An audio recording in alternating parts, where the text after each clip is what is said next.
matin à tous, je me présente, je suis pasteur Jadis Dorbert chez le Mystère Alpha. Une fois de plus, ce matin, c'est avec anticipation que je viens vers vous afin de s'entretenir autour de la table du Seigneur. Nous savons que le Seigneur a plusieurs tables. Il y a la table de la scène, il y a ainsi la table de la parole. Eh bien, ce matin, c'est autour de la table de la parole que nous allons nous recueillir afin d'aller à quelques enseignements.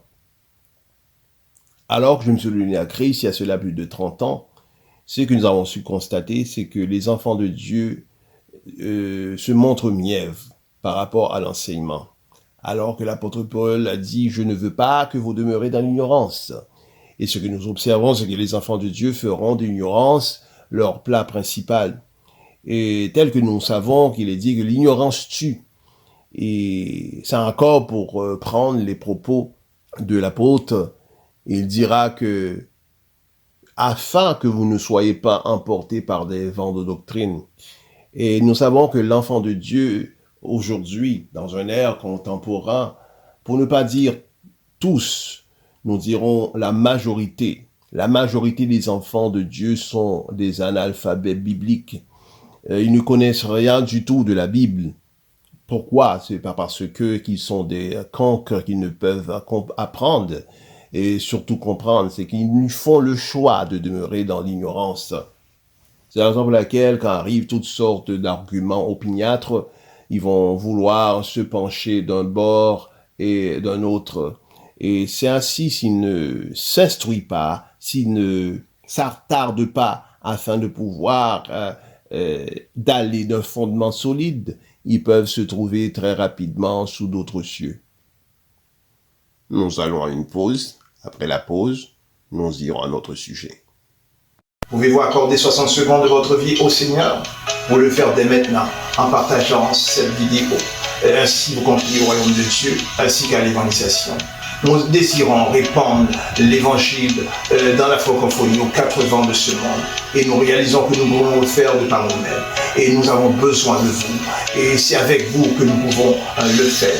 Nous vous demandons au nom du Seigneur de nous aider de tous vos moyens, de toute votre possibilité afin d'avancer ce ministère.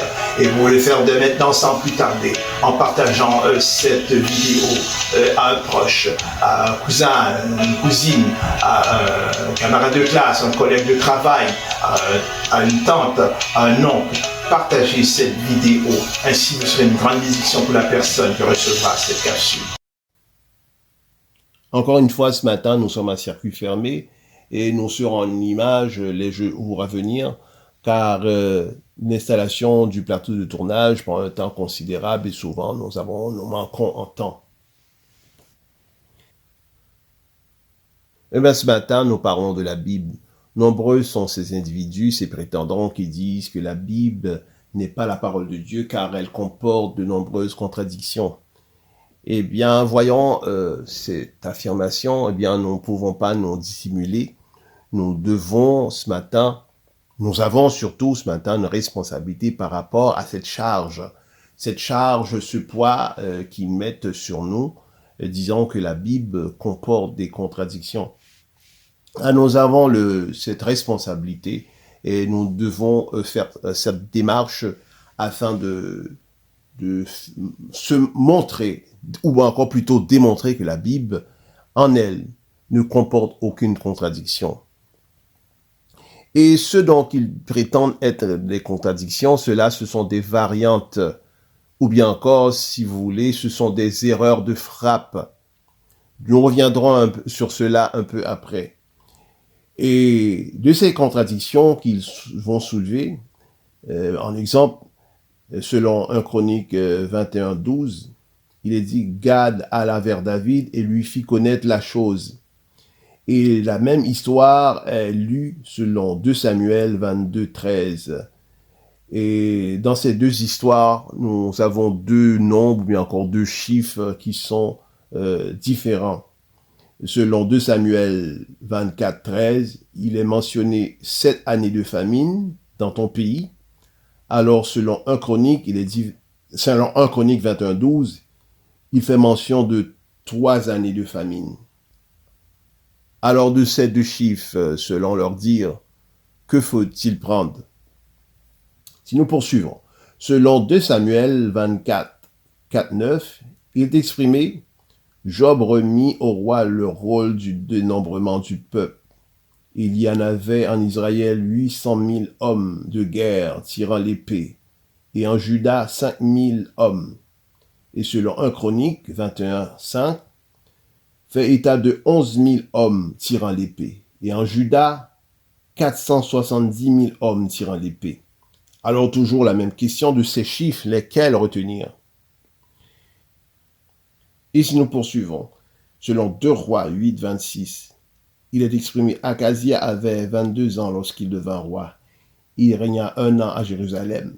Sa mère s'appela Athalia, fille d'Omri, roi d'Israël. Et selon 2 Chroniques 22, 2, mentionne 42 ans. Et encore, toujours cette même question de ces chiffres. Régna-t-il 22 ans ou 42 ans? Et si nous poursuivons encore, ils ont exprimé qu'il y a une différenciation au niveau de l'ordre de la guérison du lépreux. Il est exprimé selon Matthieu 8, 2, 4, Jésus a guéri le lépreux, puis l'esclave du centenier, selon Matthieu 8, 5, 13. Ensuite, il guérit la belle-mère de Pierre, Matthieu 8, 14, 15. Mais en Luc, c'est là que nous constatons la différenciation dans l'ordre. Il est exprimé Jésus guérit premièrement la belle-mère de Pierre, Luc 4, 38, 39, puis le lépreux, Luc 5, 12, 14, ensuite l'esclave du centenier, Luc 7, 1 à 10. Et c'est tout cela qui fait la Bible, elle est à la fois humain et divin. Donc, humain parce que cela a été écrit par des mains d'hommes, mais elle est toutefois aussi pleinement divin parce qu'elle a été écrite sous l'inspiration de Dieu. Voyez-vous, l'homme utilisera un crayon pour écrire, mais Dieu, lui, utilisera l'homme pour écrire. Et nous savons que l'homme, au moment qu'il écrira d'un crayon, ce n'est pas le crayon qui conduit à l'inspiration. Ce n'est pas le crayon qui amène l'inspiration, si vous voulez, mais c'est plutôt l'individu qui saisit le crayon, qui amène l'inspiration. Donc c'est ainsi que Dieu fera usage de l'homme. Donc l'inspiration ne vient pas de l'homme, mais plutôt de Dieu. Compte tenu que Dieu en est l'auteur, alors la Bible présente un caractère infaillible. Infaillible du sens que ces paroles sont sûres et certaines. Et ces paroles nous donnent avec certitude les vérités sur Dieu, les vérités sur l'homme et aussi la réalité du salut. Elle est infaillible encore du sens que le but de l'écriture a été rencontré dans les plus minces détails, à savoir nous communiquant la volonté du Seigneur. Ce livre qu'est la Bible n'a pas la prétention d'être un manuel de géographie, de philosophie, et ni même d'un document historique du peuple de Dieu. Le but de la Bible, c'est de nous nourrir notre espérance jusqu'à ce que nous rencontrons le Seigneur.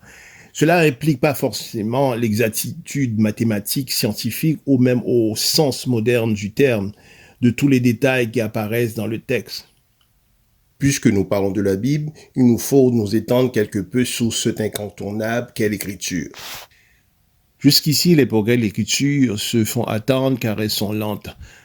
C'est sans se rappeler qu'autrefois que les scribes dans le temps de l'Égypte antique gravaient sur des pierres, écrivaient sur du papyrus.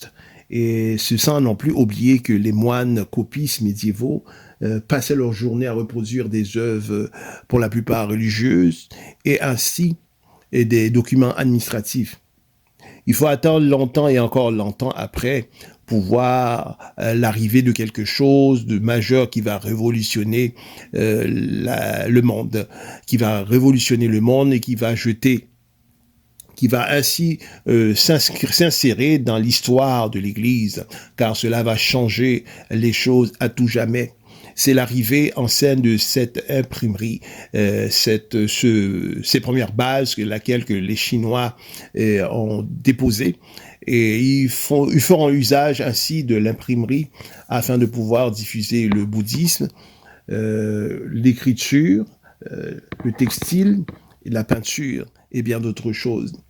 Et il faut attendre maintenant ainsi jusqu'à 1450 pour voir l'arrivée du premier livre européen. Et il y a une incertitude par rapport au premier livre qui a été écrit.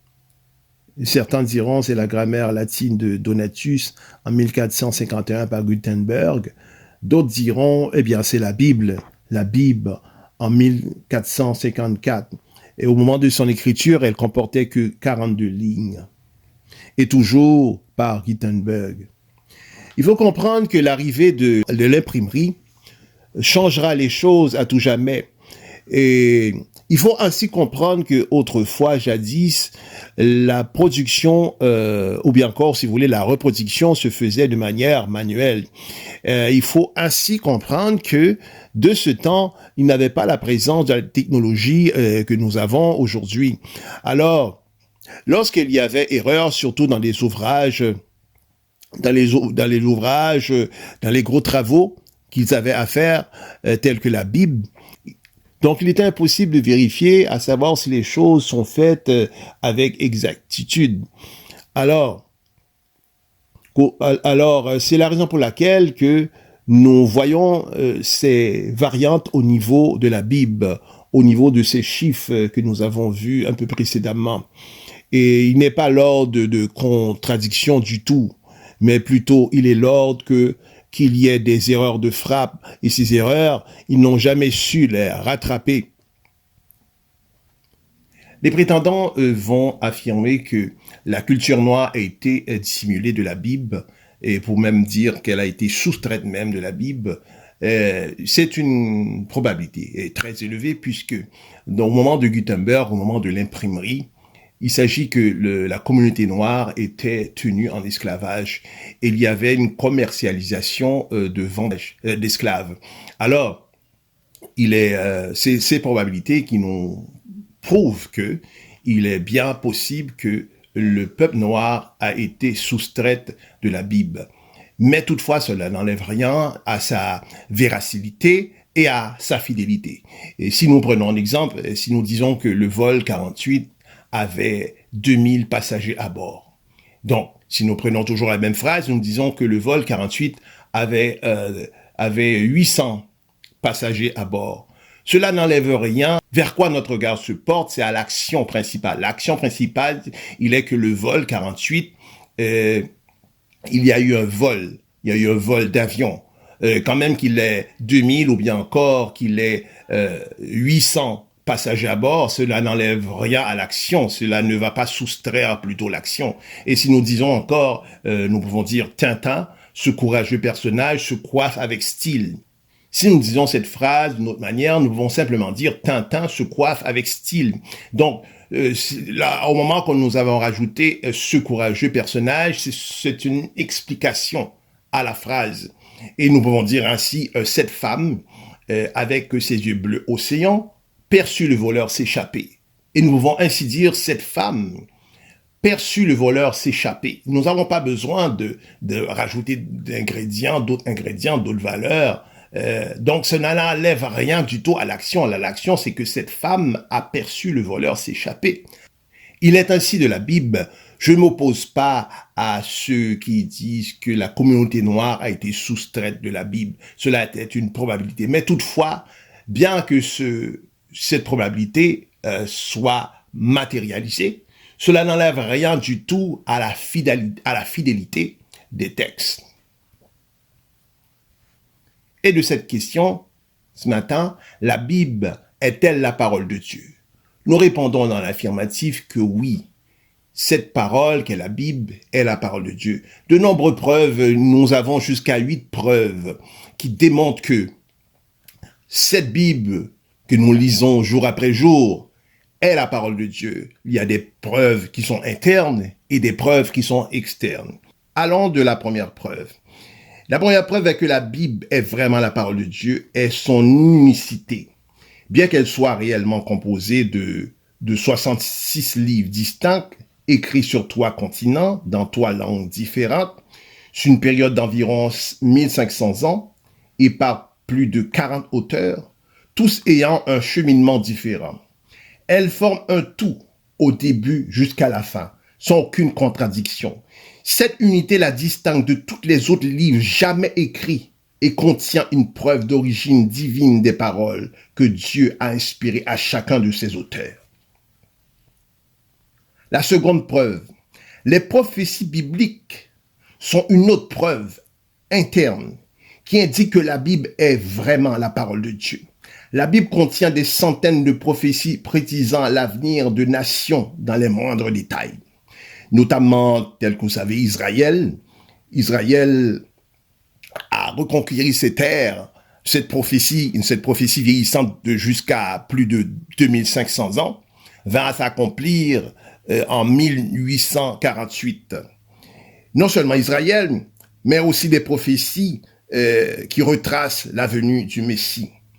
Contrairement aux prophéties que renferment dans d'autres livres religieux ou d'hommes, comme par exemple Nostradamus, les prophéties bibliques sont extrêmement détaillées.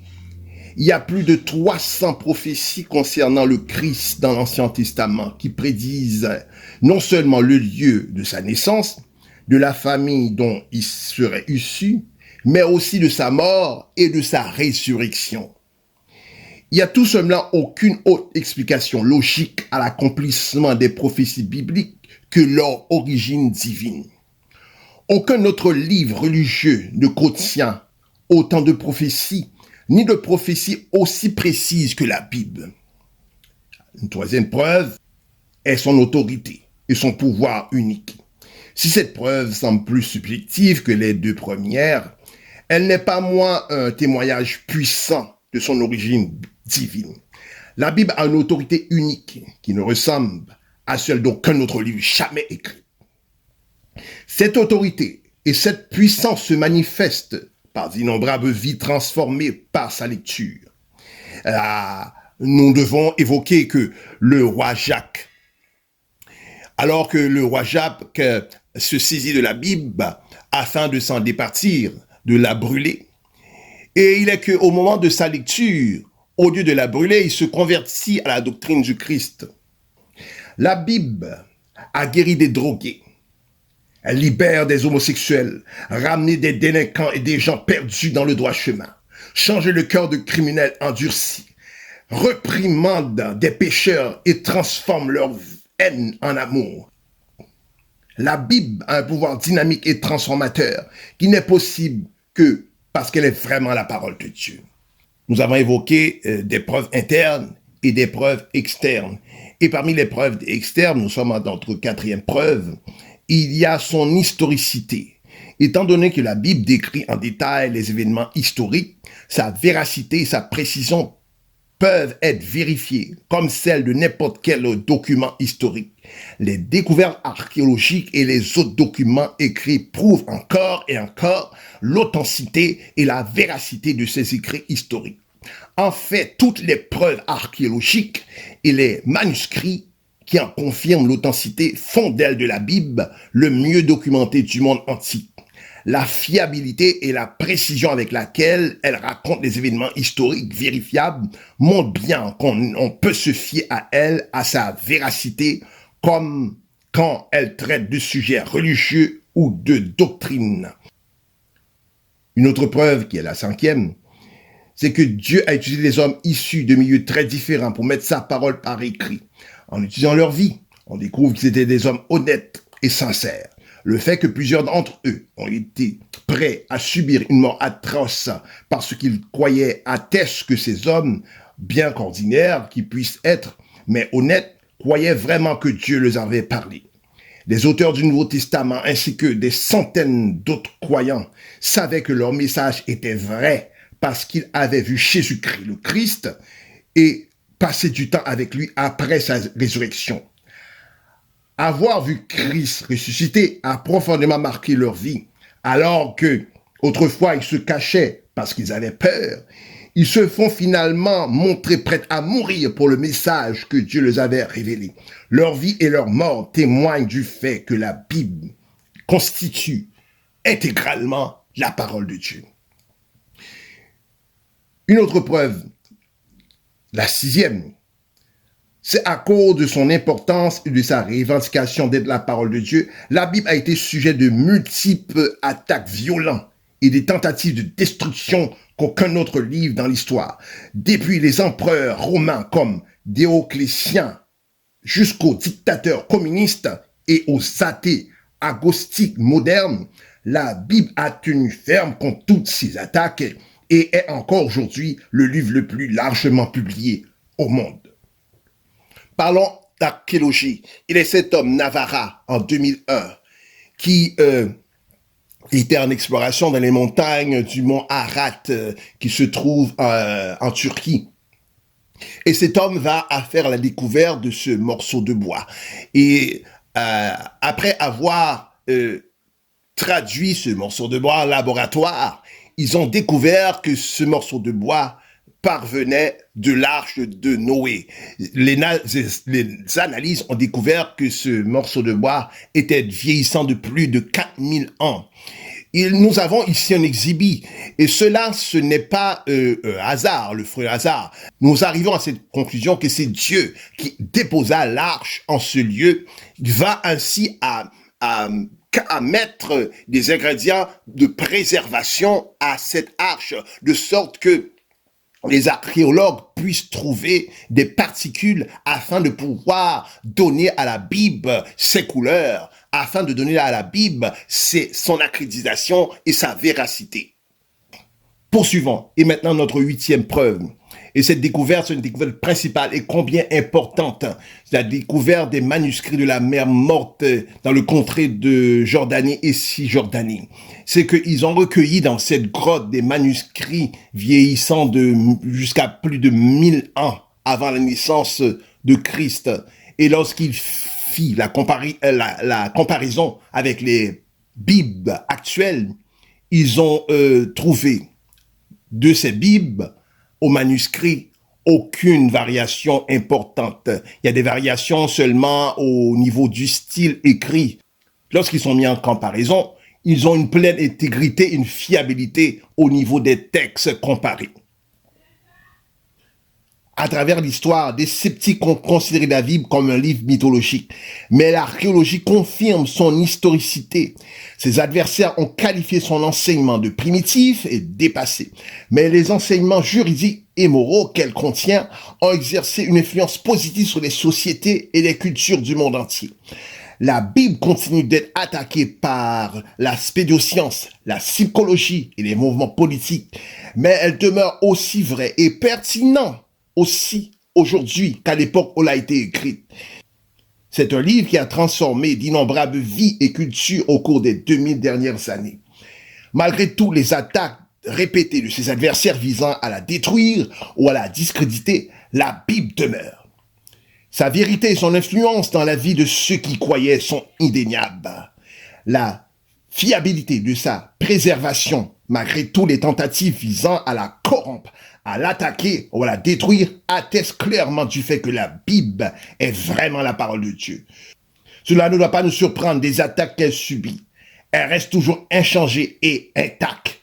Après tout, c'est Jésus le Christ qui a dit « Le ciel et la terre passeront, mais ma parole ne passera pas ».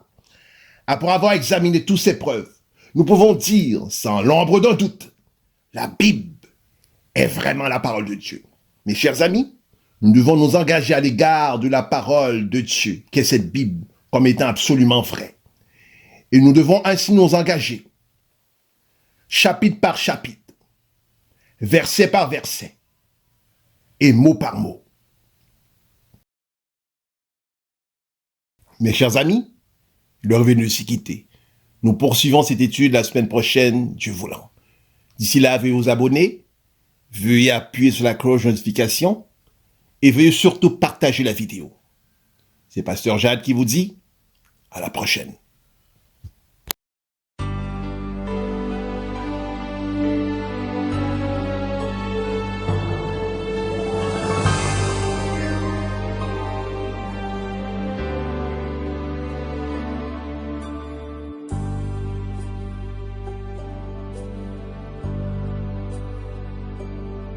sais qu'un jour mes yeux verront Jésus.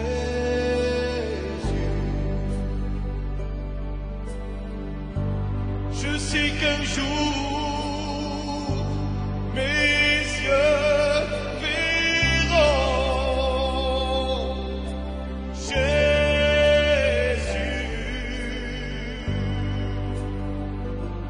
Si je marche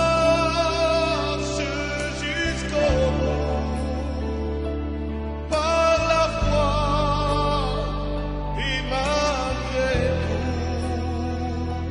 je sais qu'un jour mes yeux verront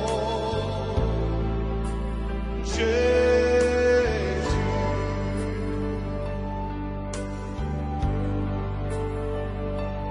Jusqu'au bout, je veux te suivre